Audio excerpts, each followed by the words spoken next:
Welcome to हिस्ट्रीलॉजी।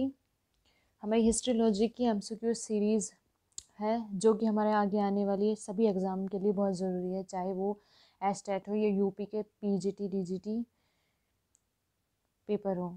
उन सब के लिए ये बहुत इम्पोर्टेंट क्वेश्चन है। चलिए स्टार्ट करते हैं आज की सीरीज। क्वेश्चन 1, औरंगजेब की मृत्यु के समय मराठा नेतृत्व किसके हाथों में था? ऑप्शन ए शंभू जी के, ऑप्शन बी राजाराम के, ऑप्शन सी जीजाबाई के, ऑप्शन डी ताराबाई के। तो हमारा इसका राइट आंसर होगा ऑप्शन डी, ताराबाई के हाथों में था औरंगजेब की मृत्यु के समय मराठा नेतृत्व। राजा राम शाहू जो थे ये इन मराठा नेतृत्व 1700 के आसपास इन्हीं के हाथों में था। फिर राजा राम की मृत्यु होने के बाद उनकी विधवा पत्नी थी ताराबाई। इन्होंने अपने 4 वर्षीय पुत्र शिवाजी द्वितीय के नाम से इन्हें गद्दी पर बैठाया।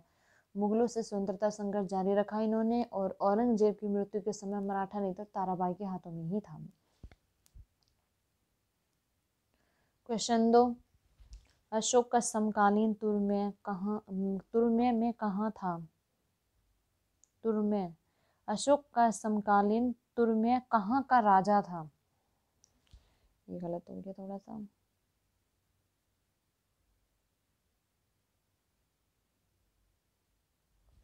ऑप्शन ए मिस्र का, ऑप्शन बी कोरिंथ का, ऑप्शन सी मैसिडोनिया का, ऑप्शन डी सीरिया का। हमारा इसका राइट आंसर होगा ऑप्शन ए मिस्र का। अशोक के 13वें शिलालेख में अशोक के 5 सीमित यूनानी राजाओं के साथ मैत्रीपूर्ण संबंध बताए लिखे गए हैं, जिसमें अंतियोका जो कि सीरियाई नरेश है, तुर्मिया एक मिस्र नरेश है, ओके, और अनकीनी मैसिडोनियन नरेश है, और मग एपिरस अलिक सुंदर जो है सीरीन का था। तो ऐसे ये 5 राजाओं के साथ उनके मैत्रीपूर्ण संबंध थे। क्वेश्चन 3, लंदन में ब्रिटिश ईस्ट इंडिया कंपनी के गठन के समय भारत का निम्नलिखित में से कौन बादशाह था? Option A Akbar, option B Jahangir, option C Shahjahan, option D Aurangzeb. हमारा इसका राइट आंसर होगा ऑप्शन ए। लंदन में कुछ व्यापारियों ने 1599 में लॉर्ड मेयर की अध्यक्षता में एक सभा का आयोजन किया था।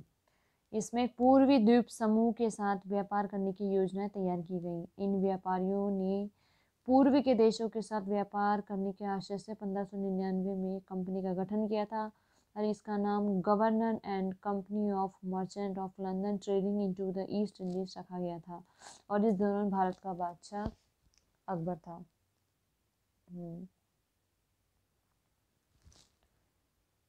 ऑप्शन सी हो गया।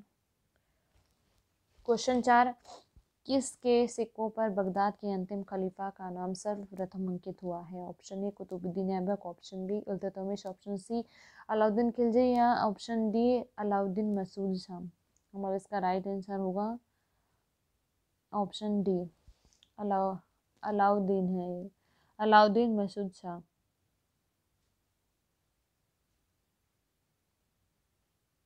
राइट आंसर है अलाउद्दीन मसूद शाह।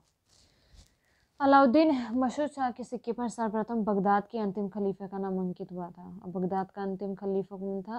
अलीफा अल मुत्सिम थे, जो 1242 से लेकर 58 ईस्वी तक खलीफा रहे थे। क्वेश्चन 5, निम्नलिखित कॉलेजों में सर्वप्रथम किसकी स्थापना हुई थी? ऑप्शन हिंदू कॉलेज कलकत्ता की, ऑप्शन बी दिल्ली कॉलेज की, ऑप्शन सी मैसिडोनिया कॉलेज की, ऑप्शन डी मुस्लिम एंग्लो ओरिएंटल कॉलेज की। हमारा इसका राइट आंसर होगा ऑप्शन ए हिंदू कॉलेज कलकत्ता की।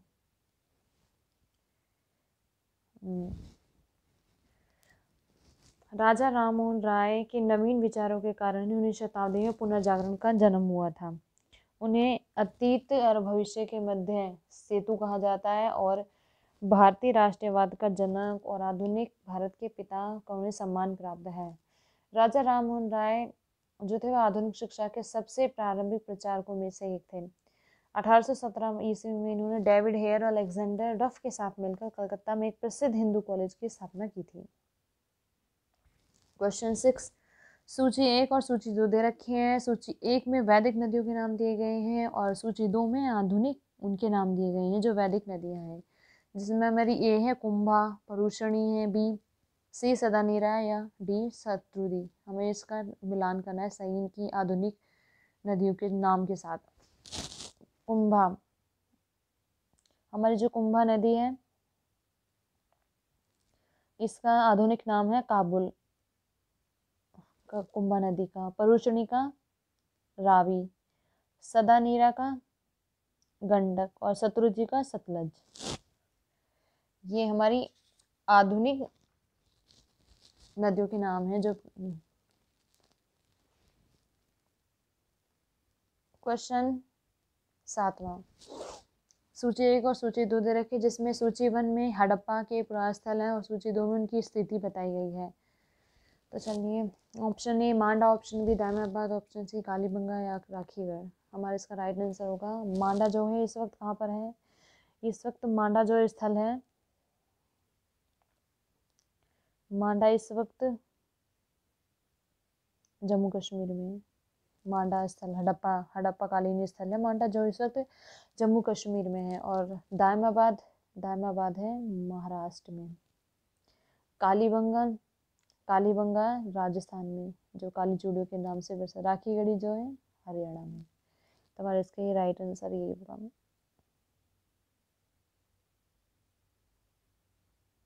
क्वेश्चन 8, वह प्रसिद्ध जैन आचार्य कौन थे जिनको अकबर ने बहुत सम्मानित किया था। Option A Chandraprabhu Suri, option B Harivijay Suri, option C Pushpadatta या option D Yashobhadra.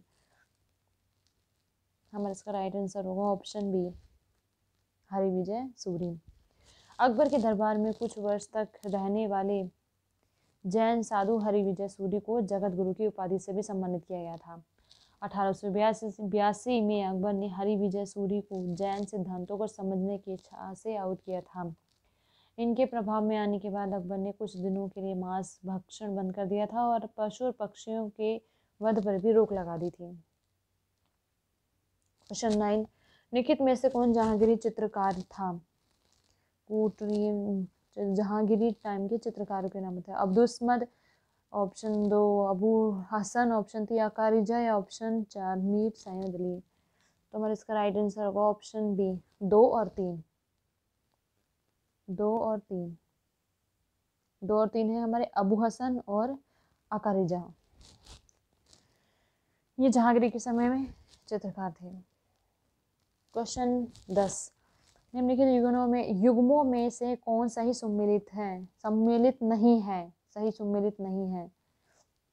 Option A Kapoor मंजरी हर्ष, मालविका अग्निमित्रम, कालिदास, मुद्रा राक्ष वेश्या का दात और सौरानंद अश्वघोष। तो हमें इसमें से बताना है कि कौन सा सही सम्मिलित नहीं है, कौन सा सही नहीं है। हमारा इसका राइट आंसर होगा ऑप्शन ए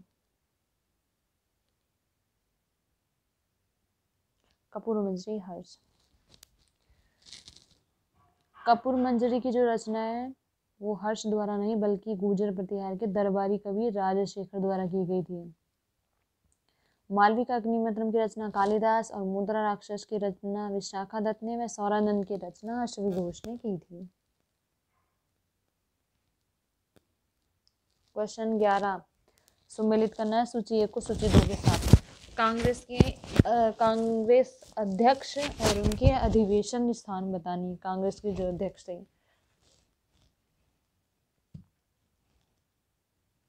कांग्रेस अध्यक्ष ए है doctor M A Ansari, option B Purushottam Das Tandon, option C Sarojini Naidu या ऑप्शन डी सुभाष चंद्र बोस। तो हमें इनका मिलाना है।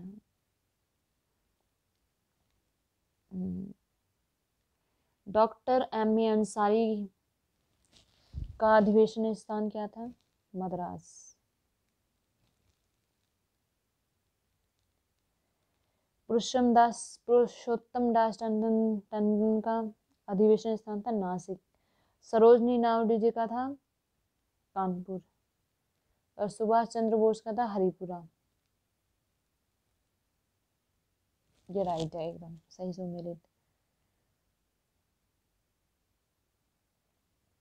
क्वेश्चन 12, शारदा अधिनियम के अंतर्गत लड़कियों और लड़कों की विवाह की न्यूनतम आयु कितनी निर्धारित की गई थी? ऑप्शन ए 12 और 16, ऑप्शन बी 14 और 18, ऑप्शन सी 15 और 21, या ऑप्शन डी 16 या 22।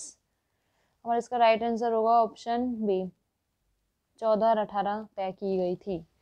1891 में ब्रिटिश सरकार ने SS बंगाली के सहयोग से एज ऑफ कंसेंट एक्ट पारित किया था, जिसके अनुसार 12 वर्ष से कम आयु की कन्याओं के विवाह पर प्रतिबंध लगा दिया गया था। और तिलक ने एज ऑफ कंसेंट एक्ट का विरोध करते हुए इसे भारतीय सामाजिक मामलों में विदेशी हस्तक्षेप माना था। वर्ष 1930 में एज ऑफ कंसेंट एक्ट 1891 को संशोधित कर शारदा एक्ट नाम दिया गया था, जिसके अंतर्गत विवाह की आयु 14 वर्ष लड़की की और 18 वर्ष लड़की की निर्धारित की गई थी।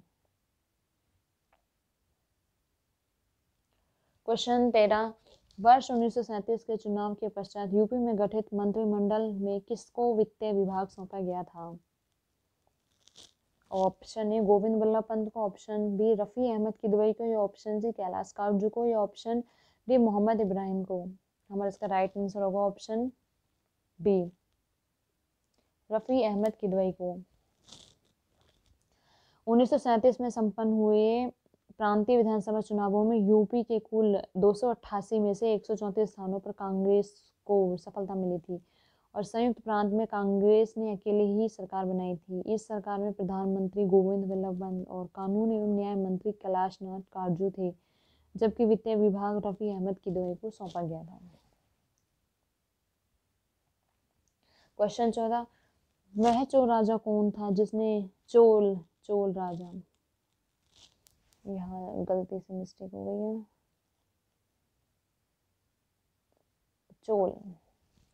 वह चोल राजा कौन था जिसने श्रीलंका को पूर्ण स्वतंत्रता दी और सिंघल राजकुमार के साथ अपनी पुत्री का विवाह कर दिया? Option A Kulottunga first, option B Rajendra first, या ऑप्शन सी अधिराजेंद्र, या option D Rajadhiraja first.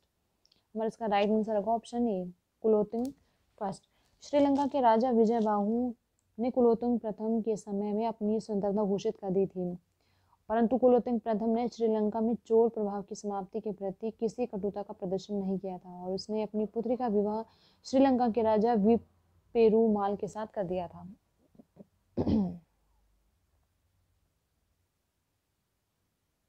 Question 15, निम्नलिखित में से किस आंदोलन ने महिलाओं को घर की चारदीवारी से बाहर निकाला था?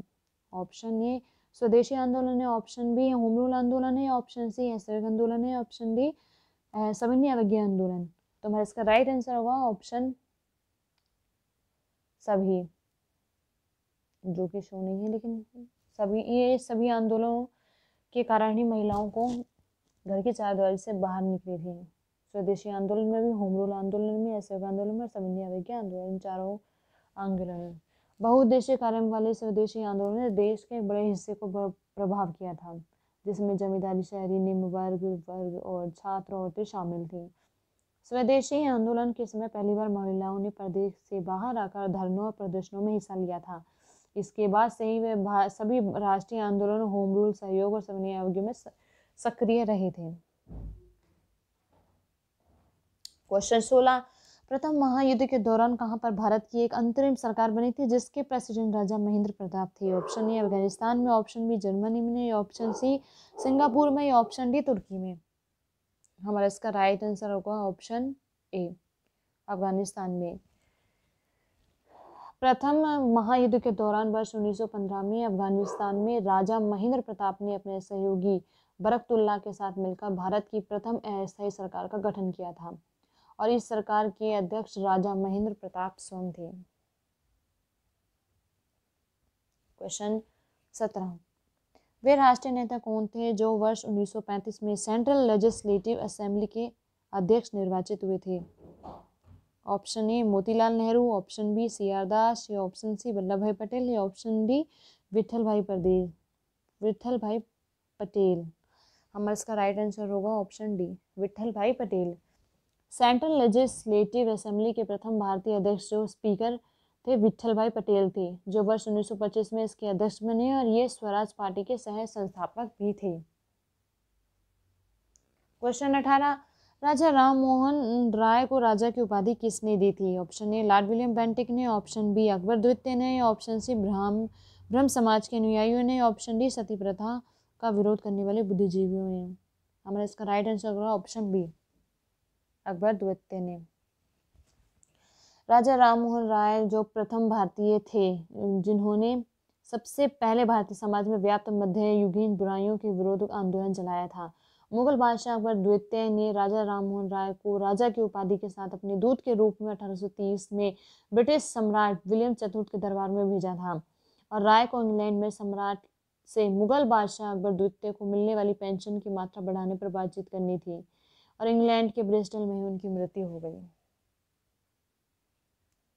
क्वेश्चन 19, पानीपत का प्रथम युद्ध हुआ था। ऑप्शन ए बाबर और इब्राहिम लोदी के बीच, ऑप्शन बी बाबर राणा सागा के बीच, ऑप्शन सी शेरशाह सूरी अकबर के मध्य है, या फिर ऑप्शन डी हुमायूं और इब्राहिम लोधी के मध्य। हमारा इसका राइट आंसर होगा ऑप्शन ए, बाबर और इब्राहिम लोधी के बीच पानीपत का जो प्रथम युद्ध हुआ था वो 21 अप्रैल 1526 को इब्राहिम लोधी और बाबर के बीच हुआ था। इस युद्ध में बाबर विजयी हुआ था और उसकी विजय का मुख्य कारण क्या था? तोपखाना और कुशल सेनापति तो था। बाबर ने युजबेकों से युद्ध की नीति और तुगलकमा युद्ध नीति और तोपों को सजाने में उस्मानी विधि का प्रयोग किया था, जिसकी वजह से वो युद्ध जीत गया था। क्वेश्चन 20 टोडरमल संबंधित थे। ऑप्शन ए कानून से, ऑप्शन बी मालगुजारी से सुधारों से, या ऑप्शन सी साहित्य से, या ऑप्शन डी संगीत से। हमारा इसका राइट आंसर होगा ऑप्शन बी मालगुजारी सुधारों से। टोडरमल जो थे वो मालगुजारी सुधारों से संबंधित थे। टोडरमल बंदोबस्त के वास्तविक प्रेरणा था टोडरमल ही थे। इस प्रणाली के अंतर्गत अलग अलग फसलों के पिछले 10 वर्ष के उत्पादन उसी समय की प्रचलित मूल्य का औसत निकालकर उस औसत का 1/3 हिस्सा राजस्व के रूप में वसूल किया जाता था। अगर आपको हमारी ये वीडियो अच्छी लगी हो तो प्लीज़ हमारे चैनल को सब्सक्राइब करें, लाइक करें और शेयर करें और हमें कमेंट भी करें अगर कुछ आपको किसी टॉपिक पे वीडियो चाहिए तो। धन्यवाद। हमारे चैनल को भी सब्सक्राइब करें, लाइक करें व बेल आइकन पे टिक करें ताकि आगे आने वाली सभी वीडियो की नोटिफिकेशन आपको टाइम टू टाइम मिल सके।